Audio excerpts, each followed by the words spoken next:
네, 여의도를 발로 뛰어다니는 두 기자와 함께 여의도 정치권의 뒷이야기를 나눕니다. 여의도 여성시대, 여당 출입하는 서울신문 김진아 기자, 그리고 야당 출입 기자죠. 한겨레신문 장나래 기자, 어서 오세요. 네, 안녕하세요. 네, 지금 유튜브로 방송 나오고 있습니다. 저희 모습 보고 싶으신 분들은 지금 유튜브 들어가셔서 세계는 그리고 우리는 이렇게 검색하시면 김진아 기자의 기부스한 다리는 안 보이는군요. 네, 철저하게 감추고 네. 있습니다. 그거 좀 보여달라고 다들. 너무 민망해가지고. 지난 방송의 주안점이 여의도 소식이 아니라 김진아 기자의 다친 다리. 진짜 전국구로 지금 알려져서 너무 민망해 죽겠습니다. 지금도 네. 하고 오셨네요. 이제 한 주 남았습니까? 제가 깁스 인생 지금 3주차를 달리고 있는데요. 네. 얼마 전에 엑스레이 찍어봤더니 하나도 안 붙었다고. 진짜요? 네, 생각보다 오래 가더라고요. 그래서 지금 열심히 칼슘과 네. 몸에 좋은 것들을 다 먹고 있습니다. 아니 연식이 네. 그렇게 많이 되시지 않은 분인데 빨리빨리 뼈가 붙어야 되는 거 아닌가요? 제가 엄청나게 노력을 하고 있는데 네. 뼈가 제 마음만큼 가진 않더라고요. 이제 날씨 더워지는데 알겠습니다. 고생해 주시고요. 21대 국회 임기 개시일 이제 뭐 이번 주 토요일 네. 30일입니다. 여야가 원구성 협상을 한 2주 안에 끝내야 되잖아요. 지금 기싸움이 네. 대단한 것 같은데 민주당에서는 급기야 어제쯤이었습니까? 상임위원장 자리 18개 자리 우리가 모두 가져갈 수 있다. 네. 이렇게 엄포를 놨어요. 이게 어떻게 된 거죠? 네. 그게 원구성이 항상 그 시간을 지킨 적이 없거든요. 없었죠. 네, 없었기 네. 때문에 이번에도 안 지킬 거라는 예상이 되는 가운데 어저께 윤호중 사무총장이 굉장히 뜬금없는 이런 말을 해서 되게 다들 당황했었거든요. 네네. 뭐 상임위원장 배분 문제를 가지고 야당하고 협상할 일이 아니다. 이렇게 말을 하면서 네. 절대 과반 정당인 민주당이 상임위원장 전석을 맡고 책임 있게 운영하는 게 민주주의 원리에 맞다. 네. 라고 갑자기 기자들 앞에서 브리핑을 했고요. 어. 네, 백브리핑을 해가지고 이제 정식 브리핑이 아니라 기자들 모여져 있을 때 자기의 의견을 좀 말하는 걸 편하게 저희가 얘기하는. 네. 그걸 백브리핑이라고 하는데 그렇게 말을 했었고 또 여기에 박광원 최고위원은 아예 정식으로 최고위원 회의에서 이런 얘기를 했거든요. 상임위원장을 상임위에서만 선출할 수 있다는 각오로 야당과 대화하는 게 어떨까 제안한다.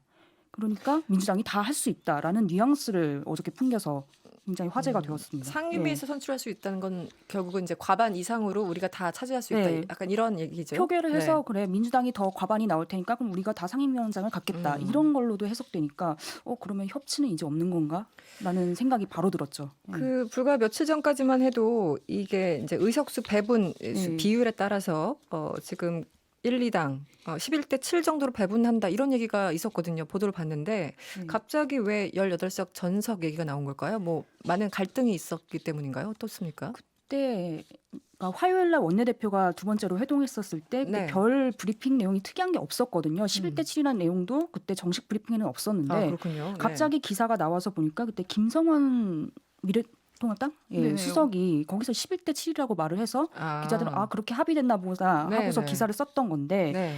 나중에 그게 이제 다 기사화가 되고 나서 민주당이 이제 그러니까 공지를 냈거든요. 우린 그렇게 합의한 적 없다. 잘못된 그렇습니까? 것이다. 반박을 해서 없었던 일이 됐는데 그런데 또 김성원 수석이 없는 얘기를 한 건 아닌 것 같아서 네. 이거는 좀 헷갈리더라고요. 그게 티타임이었는데 사실 공식 브리핑에서는 별 얘기가 없었어요. 네. 근데 티타임에서도 그건 원래부터 합의가 됐던 내용이다. 이렇게 얘기를 하면서 기자들도 의심 없이 11대 7이라는 숫자는 확정이 됐구나 하고 썼는데 갑자기 다음날 반박을 좀 세게 해가지고 이것도 설마 논의 대상인 건가. 네. 통합당에서는 이게 말도 안 된다는 당연히 주장이고요. 네, 네. 그러니까 18대 때 더 적었는데 81석이었는데 그때 6석 가져가지 않았냐.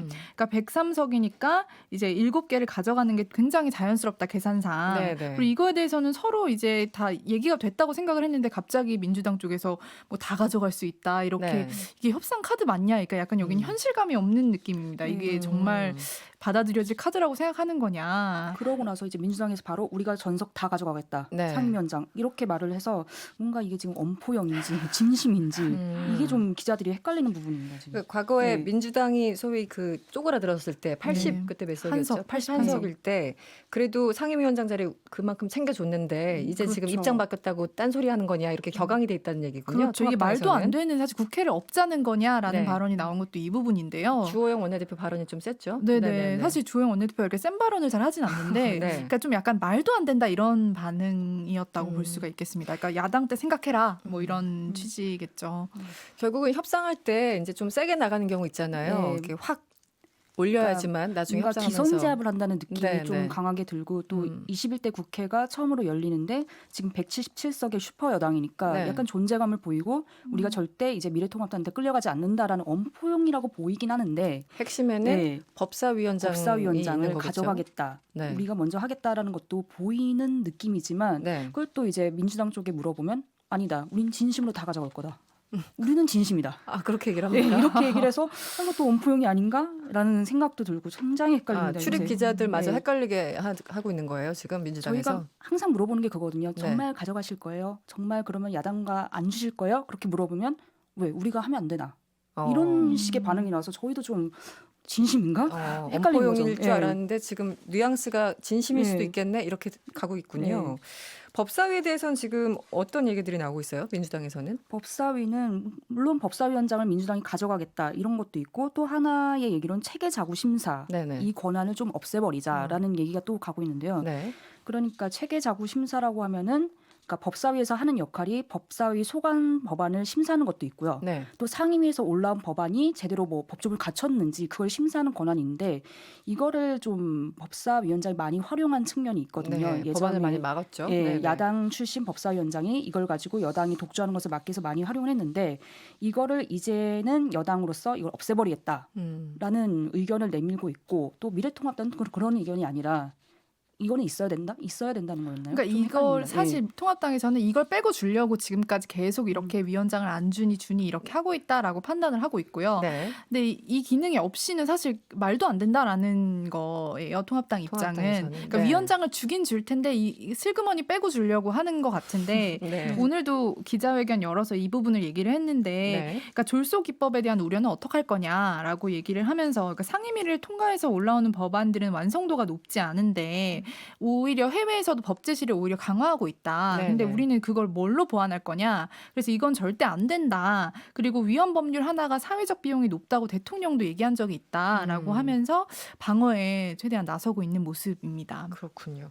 알겠습니다. 뭐 한 달 정도 끌까요?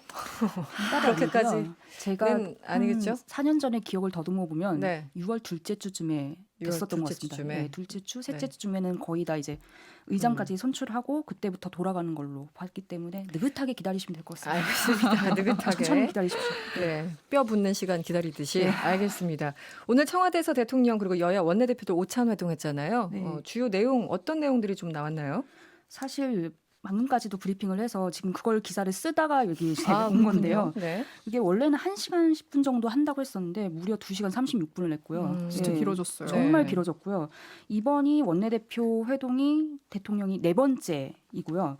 지금 완전히 격이 없이 이루어졌다고 합니다. 그러니까 네네. 대통령, 비서실장, 노영민 비서실장 그리고 주호영 원내대표, 네. 김대현 원내대표 이렇게 4명이 만나서 얘기를 했는데 굉장히 주제가 굉장히 다양했고요. 공수처를 7월까지 출범시켜달라. 네네. 대통령이 요구를 했었고 또 3차 추경도 빨리 해달라 이런 요구도 있었는데 거기에 대해서 주호영 원내대표는 3차 추경을 하는 거는 좋지만 심사를 꼼꼼하게 해야 된다. 어떻게 쓸 건지 국민들에게 소상하게 밝혀야 된다면서 약간 이견도 있었고요. 네네. 뭐 여러 가지 얘기였었습니다. 통합당에서는 발표 내용이 어땠어요? 유사했습니까? 사실 저희가 궁금했던 건 사면 얘기를 할까 안 할까 뭐 이런 사면. 것도 네, 궁금해요. 네. 전 대통령 박근혜 뭐 이명박 전 대통령 사면 얘기는 직접적으로 언급은 안 됐었던 걸로 이제 주호영 원내대표가 기자회견을 했고요. 그러니까 정식으로 꺼내진 않았지만 우회에서 국민 통합과 협치의 환경을 조성해 달라 이런 식으로 이제 우회적인 뜻만 내비쳤고 말씀하신 대로 3차 추경은 이제 재정 건전성 우려를 네. 이야기했다라고 얘기를 하면서 이제 국가 부채 비율이 높은데 이제 3차 추경까지 하면 너무 비용이 높다. 이거에 네네. 대해서 말씀하신 대로 꼼꼼하게 봐야 될 것 같은데 이런 우려가 있다라는 거를 표시를 했고요. 공수처장 같은 경우도 이제 야당 2명의 반대를 하면 그건 안 되는 거니까 그런 네네. 부분 좀 이해해달라 뭐 이런 식으로 좀 답변을 했다고 네. 합니다. 공수처, 3차 추경 이런 것들이 이슈였군요. 그런데 정의당이 가끔 청와대에서 이런 네. 오찬 자리가 있으면 보일 때도 그렇죠. 있고 안 보일 때도 있는데 오늘은 안 보였어요. 그게 네. 또 뭐 정의당에서는 이런 불만이 있을 수 있죠. 왜냐하면 거대 정당끼리만 협치하겠다는 거냐, 우리는 왜 빼냐 이런 불만이 있긴 하겠지만 지금 생각을 해보면 청와대로서는 정의당이 굉장히 우군일 텐데 안 부르는 거는 무슨 의도일까 생각을 해보면 네. 정말 미래통합당하고 되게 깊이 얘기를 해서 정말 제1야당을 대우해서 음. 좀 더 협치를 강화하겠다라는 그런 해석으로도 보여서 좀 네. 그냥 화내실 일만은 아닌 것 같습니다. 다음에도 또 기회가 있으니까요. 네. 네, 청와대 입장에서는 뭐 네. 그럴 수밖에 없었던 그렇죠. 그런 상황들 알겠습니다. 민주당 전당대회 얘기를 해볼까요? 네. 전당대회 일정 일단 확정이 됐습니까? 일정이 아마 내일 확정될 것 같고요. 내일 네. 당무위원회가 열리는데 여기서 전당대회 준비 설치 뭐 이런 것들을 논의할 거고요. 이해찬 대표가 어차피 2018년 8월 25일 날 전당대회에서 선출했기 때문에 네네. 그때부터 임기가 시작돼서 음, 그 전까지는 반드시 전당대회를 열어야 되기 때문에 아마 네네. 8월 말쯤 열릴 것 같습니다. 올해 8월 말쯤. 네. 그렇군요. 이낙연 전 총리 결국은 네. 도전을 하는 겁니까? 당권 도전? 어제 이낙연 전 총리 때문에 정말 기자들이 모두 힘들었고요. 네. 지금까지도 힘들었는데요. 네, 속보가 막 뜨고 네. 그러더라고요. 네. 그러니까 어제 제가 취재했을 때는 28일 오늘이었죠. 오늘 출마선 할 거라고 얘기를 들어서 기사를 썼었는데 네네. 예. 그런데 또 이게 아니라 이르면 이번 주다라는 얘기가 있었고 갑자기 거기서 다음 주에 하겠다는 얘기가 있었고요. 네. 그런데 또 여기에 대해서 이낙연 전 총리가 있어서 저희가 또 뒤에서 브리핑을 하는 형식으로 해서 물어봤더니 아니 3개월 전에 선언한 선례가 없다. 전례가 없다. 네네. 이러면서 또 그럼 다음 주가 아닌가 싶었는데 또 다시 물어보니 안 한다. 지금은. 왜냐 코로나19 확진자가 늘어났는데 여기서 출마 선언하는 게 부적절해 보이니 안 하겠다 해서 기자들이 굉장히 멘붕에 빠졌습니다 오늘. 네. 뭐 내부적으로 오락가락하는 건지 아니면 이거 뭐라고 봐야 될까요? 이것도 일종의 전략입니까? 아니면은 전략이라고 보이는 게요. 저희가 네. 그러면은 당권을 이제 도전하겠다라는 의지가 보인 거면 먼저 선점을 해서 기선제압을 하겠다는 걸로 읽혔거든요. 네. 그런데 이렇게 뜸을 좀 들이는 거 보면은 약간 뭐라고 해야 될까? 정말 좀 이해가 안 가긴 합니다. 이해가 안 간다. 이 심리가 무슨 심리인가? 정말 네. 코로나19 확산에서 당권 놀이만 하겠느냐? 이런 비판을 피하기 위한 것인가? 이게 좀 헷갈리더라고요. 네. 갑자기 실제 그 확진자들이 좀 네, 급증한 그게 시기여서 있긴 하죠. 네. 그게 없지 않아 있었을 거예요. 그리고 지금 위원장 뭐 자리 맡고 계시니까. 그래서 그렇군요. 그럼 어쨌든 기자들은 당권 도전한다고 보는 거죠. 예, 당권 도전한다고 네, 얘기를 다만 이제 들었었고, 시기를 예, 그리고 선한 시기를. 네. 이낙연 전 총리도 안 하겠다라고 말은 한 적이 없어서 하는 걸로 저희가 알고 있습니다. 예. 다른 그 뭐 경쟁자들은 어떻습니까? 원래 우원식 의원하고 홍영표 의원, 송영길 의원이 하고 또 네. 이제 김부겸 의원까지 이제 생각이 있는 걸로 저희가 알고 있었는데 그랬었죠. 거기서 네. 송영길 의원은 이낙연 전 총리가 나가게 되면 나는 나가지 않는다라고 정리를 했었고 여러 차례 네네. 말을 했었고요. 그랬죠. 또 네. 우원식 의원하고 홍영표 의원은 굉장히 의지가 강합니다. 특히 홍영표 의원은 굉장히 강하고요. 그렇군요. 근데 그렇다고 해서 완전 확정이라고 말할 수 없는 게 실제 이낙연 전 총리가 나가게 되면 또 어떤 일이 벌어질지 모르기 때문에 교통정리가 있을 수도 있을 것 같아서 확답은 못하겠고요. 또 김부겸 의원도 지금 마음을 굳혔다고 저는 들어서 네. 근데 아무래도 이낙연 전 총리가 먼저 말을 한 다음에 그 다음에 이제 자신의 입장을 밝히지 않을까라고까지만 취재가 됐습니다. 그렇군요. 사실 이낙연 전 총리 같은 분이 나오면 워낙 이 화력이 세니까 그렇죠. 다른 분들이 굉장히 고심을 할 수밖에 없을 텐데 관련해서 혹시 다른 뭐 잠룡들의 움직임은 어떤가요? 저희가 오늘 취재했던 걸로는 정세균 총리도 네. 지금 보폭을 굉장히 넓히는 것 같더라고요. 어제도 당선자 워크숍에 와서 네. 하나하나씩 인사하고 인사말까지 했었고요. 네. 또 뭐 정의당 의원들 그리고 소수정당 의원들까지 만나면서 식사 자리를 하면서 이렇게 하는 걸 보면은 이분도 생각이 있구나라는 게 느껴졌고요. 네. 또 박원순 서울시장하고 이재명 경기지사도 당선자들하고 계속 식사를 하고 있습니다. 지금. 이재명 지사 네, 등도. 그래서 아무래도 네. 이렇게 대선을 앞두고 자기 세력을 만들기 위한 약간 사전 작업이 아닐까라는 기자들의 상상력이 더욱더 커지고 있습니다. 그렇군요. 임종석 전 비서실장 지금 네. 어떤 활동을 하고 있습니까? 임종석 전 실장이 네. 작년 11월쯤에 총선 불출마 선언을 하면서 이렇게 말했었거든요. 한반도 평화와 남북의 공동 번영을 민간 영역에서 펼쳐보겠다. 네. 그걸 지금 실제 하고 있는 게 바로 그 경문협이 2004년에 남북 교류협력 사업 추진하기 위해서 만든 비영리 민간 단체거든요. 네, 남북 경제 문화 협력 재단. 그렇죠. 네. 네. 거기에 이번에 홍익표, 송갑석 의원하고 윤영찬 당선자가 함의한데 이분들이 좀 가까운 분들이거든요. 네네. 그래서 아무래도 저희가 상상했을 때는 이게 바로 정치 활동을 재개하기 위한 무언가의 움직임인가라고 생각을 했지만 또 그것만은 아니라고 네. 합니다. 원래 하고 싶었던 일이었기 때문에 그렇게 과대 상상을 해서는 안 된다라고 하지만 저희는 그렇게 믿고 있습니다. 네. 예. 통일운동을 한다고 했었고 그런데 어쨌든 현직 의원들 혹은 당선자가 그렇죠. 합류를 하니까 좀 이상하잖아요. 운동만 예. 할 것인가 뭐 이렇게 그렇게 보기에는 저희가 너무 순수하게 보면은 안 되니까 항상 의심을 해야 되니까요. 네. 항상 속아왔으니까 뭐 이런 그렇죠. 건가요? 네. 알겠습니다. 미래통합당 얘기를 좀 해보죠. 네. 유승민 의원이 가장 먼저 깃발을 들었어요. 나 대선 나갈 거야 이렇게. 네. 그렇죠. 이제 어떤- 네. 국회를 떠나게 되셨잖아요. 네, 그리고 이제 사무실을 좀 얻으시고 이제 본격적으로 대선 경선 준비를 하시겠다 이렇게 밝히신 건데요. 네. 그러니까 마지막 남은 정치 도전이다라고 하면서 2022년 대선 출마를 얘기를 했는데 그 유심초라고 지지자 모임 커뮤니티에 이제 네. 영상 메시지를 올렸어요. 네. 내년 대선 후보 경선, 그러니까 1년 10개월 후에 있을 2022년 3월 9일 대통령 선거에서 보수의 단일 후보가 돼서 민주당 후보를 반드시 이기겠다 이렇게 밝히면서 이제 본격적으로 대선 레이스가 시작됐다 이렇게 네. 볼 수 있을 것 같습니다.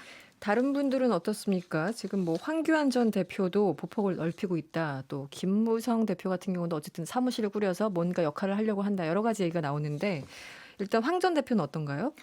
요즘 활발하게 전화를 하고 계셔가지고 전화요? 네네 그게 네. 보통 이제 지고 나서 측근들한테는 많이 그렇죠. 할 수 네. 있지만 네네. 정말 뭐 그냥 정말 측근도 아닌 그냥 낙선자 뭐 당선자 가리지 않고 전화를 하신다고 해요. 그렇습니까? 네. 그래서 왜 나한테 번호가 저장이 안 돼 있었다. 왜 나한테 전화해? 왜 나한테 전화 왔지? 이렇게 네. 근데 같이 힘을 합치자 이런 얘기를 해서 이게 음. 뭔가 묘하게 이제 나중에 뭐 같이 해보자는 건지, 그러니까 문재인 정권에 맞서서 함께 힘을 합쳐보자 이런 네. 발언을 하신다고 해서 이 뜻이 뭐냐에 대해서 좀 분분한 것 같아요. 어쨌든 본격적으로 좀 활동을 하기 전에, 그러니까 장학재단 얘기도 이제 측근들한테 하신다고 하시는데 이제 본격적으로 활동을 하려고 이제 좀 주변을 모으는 게 아니냐 이런 관측들이 좀 나오고 있습니다. 그 해석의 여지가 없이 메시지가 굉장히 강렬한 거 아닌가요? 한 가지 아닌가요? 그렇죠. 사실 네. 근데 나랑 뭘 해보자 이건 아니고 그냥 우리가 함께 다 힘을 합쳐보자 이런 거니까 사실 뭐 황 전 대표의 레토릭이 또 그럴 수는 있으니까. 그렇죠. 그런데 전화를 했다는 건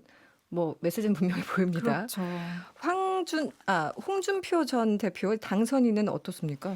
사실 제일 빨리 밝힌 분이 홍 전 대표거든요. 네네네. 그러니까 지난달에 대권 도전이 마지막 꿈이라고 이제 먼저 유승민 대표보다 말씀을 하신 적이 있고요. 그러니까 네. 그리고 이제는 완전 대권 행보를 하시려고 하는 분위기고, 원희룡 지사 같은 경우도 네. 뭔가 아직까지 뭐 선언을 하거나 이런 건 아닌데 모든 걸 걸어야 하는 순간이 올 수 있다 뭐 이런 생각도 하고 있다라고 하면서 좀 대선 출마를 대권의 시사하는 느낌이 거 아니냐. 굉장히 강한 것 같습니다. 그렇죠. 네. 기자들은 다 그렇게 해석할 수밖에 없고요. 네. 네, 오세훈 전 시장 같은 경우는 뭐 본격적인 활동을 하는 건 아닌데 여러 가지 가능성을 놓고 어떤 게 이제 나라와 당을 위해서 좋을지 보고 있다라고 해서 뭔가 활동을 이제 재개하려는 거 아니냐 이런 관측들이 계속 나오고 있습니다. 네.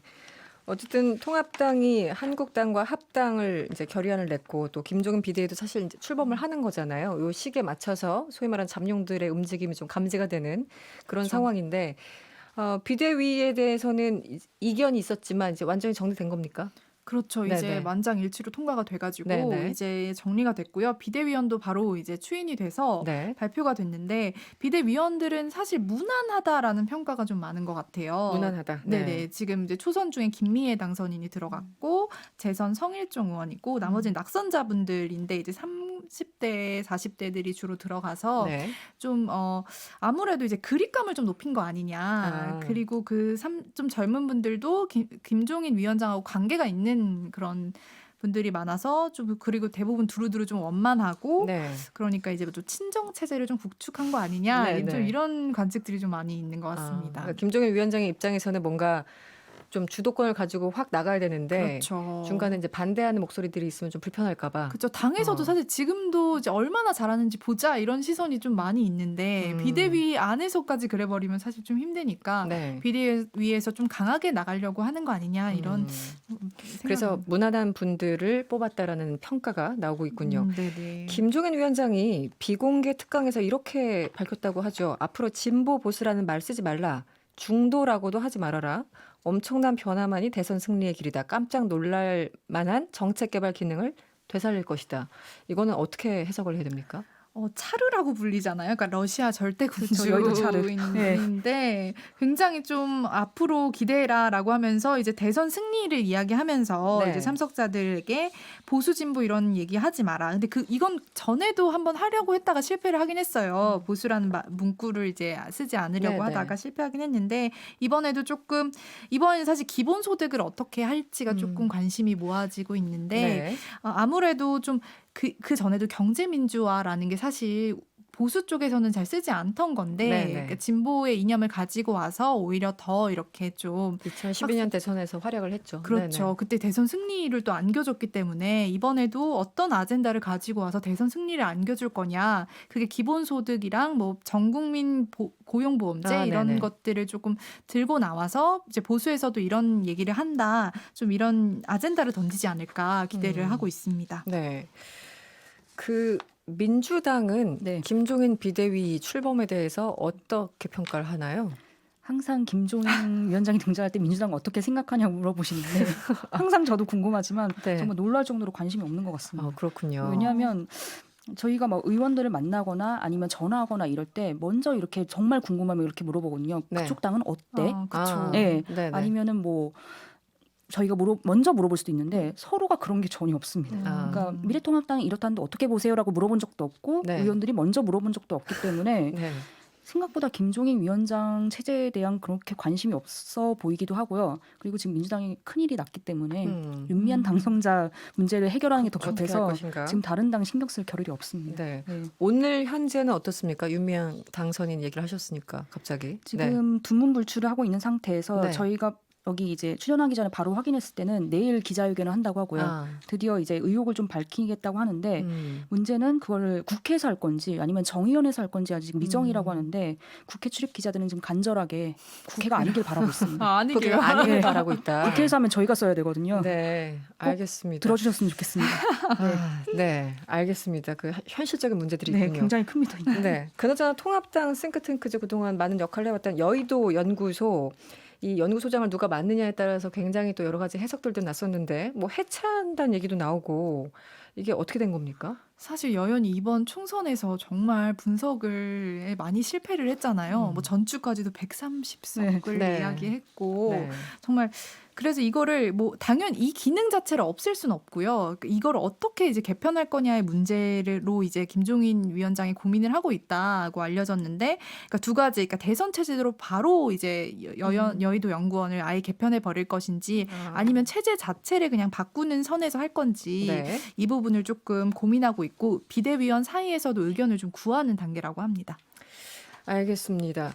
그리고 복당 문제는요. 정리가 그 워크숍 당선인 워크숍 때는 복당 문제가 거의 논의되지 않았다라는 보도를 봤는데 그렇죠. 어떻습니까? 아예 이제 관심에서 좀 사라져 가는데 이제 홍준표 전 대표도 지금 당장은 좀 포기한 것 같습니다. 왜냐하면 네, 그 전에도 김종인 위원장이 좀 강하게 이야기를 했었기 때문에 지금 당장 복당 문제를 논의하기보다는 당을 먼저 수습하고 나중에 이제 통합의 과정에서 필요하긴 하니까 그 논의가 이제 나중에 이루어져야 되지 않겠냐. 그래서 지금 당장은 뭐 복당 신청을 하고 이런 단계는 아니고요. 지금 무소속 당선인 4인방 있잖아요. 네네. 뭐 김태호, 뭐 윤상현, 그리고 권성동, 권성동 이렇게 해서 4명인데 권성동 의원만 지금 신청을 한 거죠. 네네네. 그것도 일단은 보류되는 건가요? 그렇죠. 좀 슬픈 소식이. 네. 그렇습니다. 알겠습니다. 다른 정당 짧게 짚어볼까요? 정의당이 장혜영 혁신위원장 체제를 출범시켰습니다. 조금 전에 네. 김준우 변호사와도 얘기를 나눴는데 뭐 민주당에서는 역시 또 관심이 없습니까? 큰 관심이 없고요. 네. 네. 근데 정의당이 어떻게 할지 저도 지금 정의당을 출입하는 입장에서 굉장히 궁금하더라고요. 네네. 왜냐하면 이번 총선에서 정말 사실 실패한 거기나 다름없기 때문에 어떻게 좀 변신할까 궁금한데 일단 절차가 좀 까다롭더라고요. 네. 먼저 혁신위에서 혁신안을 만들면 그게 끝나는 게 아니라 대의원 대회에서 통과를 해야 되고 거기서 인정을 받아야지 그러면 새 지도부가 뽑는 선거가 치러진다고 합니다. 그러니까 네. 혁신안을 만든다고 해서 다 끝나는 일이 아니었더라고요. 그래서 그걸 어떻게 할지가 조금 많이 궁금하더라고요. 네. 네. 어쨌든 정의당의 입장이나 어떤 이런 것들이 민주당에 영향을 줄 텐데 네. 알겠습니다. 시간이 거의 다 됐네요. 1091번님 두 분 오늘도 잘 들었습니다. 그런데 누가 선배신가요? 알아맞혀 보셨으면 좋겠습니다. 과연 누구일까요? 네. 다시 질문을 주셨어요. 김진아 기자가 1091번님에게. 정답은 다음 주에 저희가 발표하도록 하겠습니다. 네, 여기까지 하죠. 야당 출입 한겨레 신문 장나래 기자 그리고 여당 출입 서울신문 김진아 기자였습니다. 오늘 고맙습니다. 네, 감사합니다. 감사합니다. 여러분의 퇴근길을 꽉 채워드립니다. 평일 저녁 6시 5분 이승원의 세계는 그리고 우리는